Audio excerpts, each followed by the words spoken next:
Couch Crew. It's me, Nikki, the host of Nikki's Comfy Couch. I'm a certified life coach, crisis counselor, and I'm telling you how I went from being the lowest paid in a position to being a six-figure earner. Today, we're going to talk about exceeding expectations.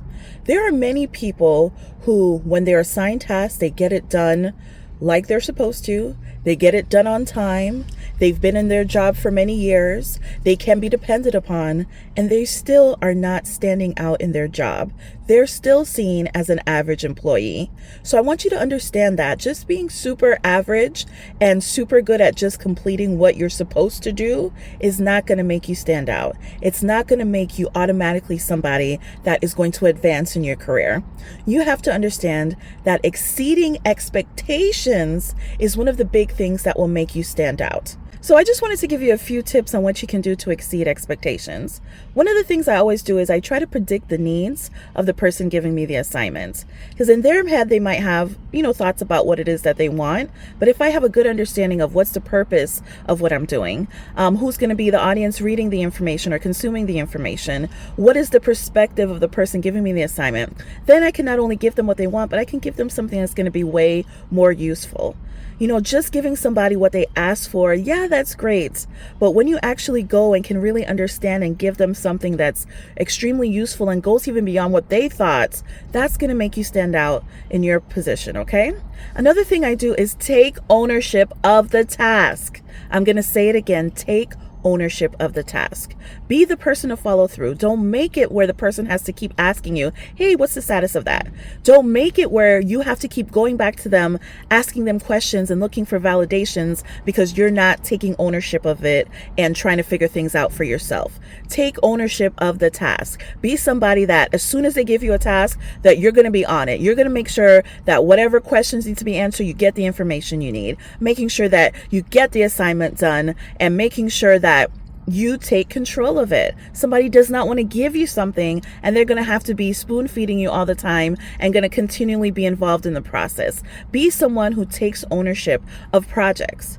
Another thing is that part of taking ownership is you want to be able to make decisions. You have to be decisive. When someone gives you a project, you have to be able to make decisions. You don't have to always go to them for every single step of the process. You call somebody and they tell you, hey, I'm not really the person who does this. Can you, contact this other person? Or can you send me an email with this request? Instead of going to your boss, back to your boss and saying, hey, they told me they weren't really the right person. Is it okay if I, contact this other person? And here's the draft email I want to send to them. Is this email okay? Like, no. People want you to be able to feel confident in what you're doing and get things done. They want you to take ownership of it. Okay? Another thing you want to do is you want to submit the assignment if possible before it's even due, okay? So that's another good thing you want to do if you can get the assignment done. So you always want to make sure that your timelines are realistic. Always understand what the timeline is and try to exceed that timeline.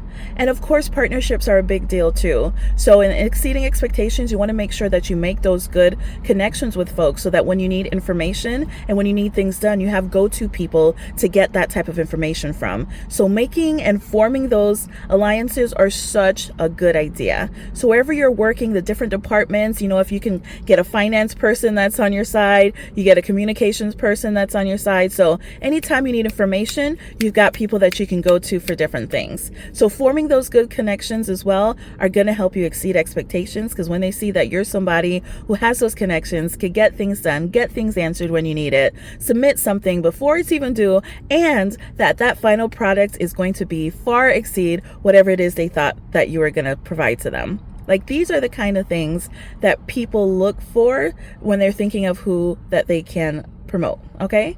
So don't just be an average worker. Don't just be somebody that performs whatever it is that you're supposed to do and just submit it. You want to make sure that you're someone that exceeds expectations. Thank you so much for watching Nikki's Comfy Couch, and I'll see you next time. Toodles!